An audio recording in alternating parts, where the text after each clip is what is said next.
10 दिनों के आतिथ्य के बाद कल बाप्पा विदाई लेंगे, यानी कि कल गणपति बाप्पा का विसर्जन किया जाएगा।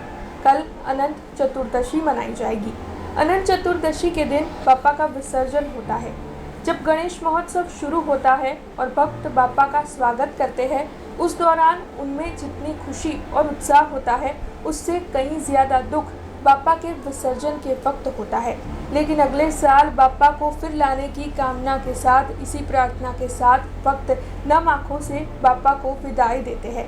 कल जब बाप्पा का विसर्जन किया जाएगा तो भक्त बेहद ही दुखी होंगे, लेकिन नम आँखों के साथ भी वो बाप्पा का विसर्जन करेंगे, क्योंकि जितना ज़रूरी गणपति बाप्पा का स्वागत होता है, उनकी स्थापना करना होता है, उतना ही ज़रूरी बाप्पा का विसर्जन करना भी होता है। ऐसा कहा जाता है कि इन 10 दिनों के दौरान जब बाप्पा आपके घर आते हैं, आपके द्वार आते हैं, तो आपके सभी दुख भांप लेते हैं और अपने विसर्जन के वक्त वो आपके सभी दुखों को अपने साथ ले जाते हैं और आपकी ज़िंदगी में खुशियाँ भर देते हैं। बाप्पा 10 दिनों के आतिथ्य के बाद कल विदाई लेने वाले हैं। कल बाप्पा का विसर्जन होने वाला है। तब हम आपको आज बताएंगे बाप्पा के विसर्जन से जुड़ी हुई कथा।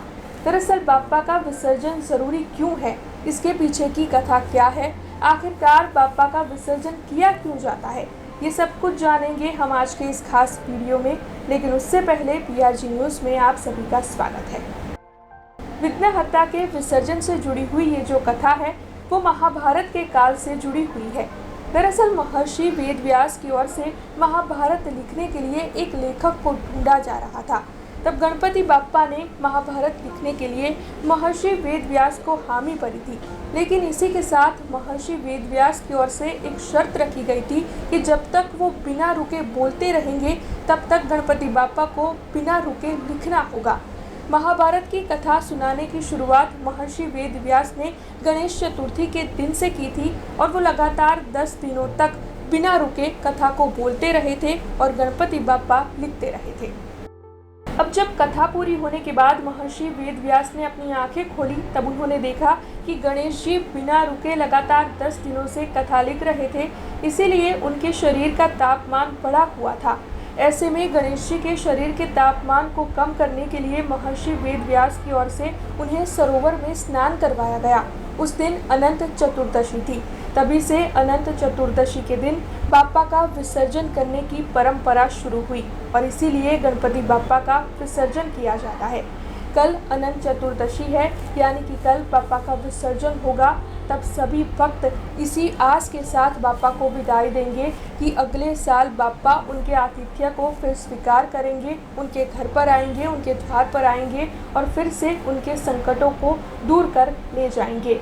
गणेश चतुर्थी के साथ साथ गणेश महोत्सव जो सभी ने इतने उत्साह से धामधूम से मनाया है, वो सभी कल गणेश विसर्जन के दिन बेहद ही दुखी होंगे।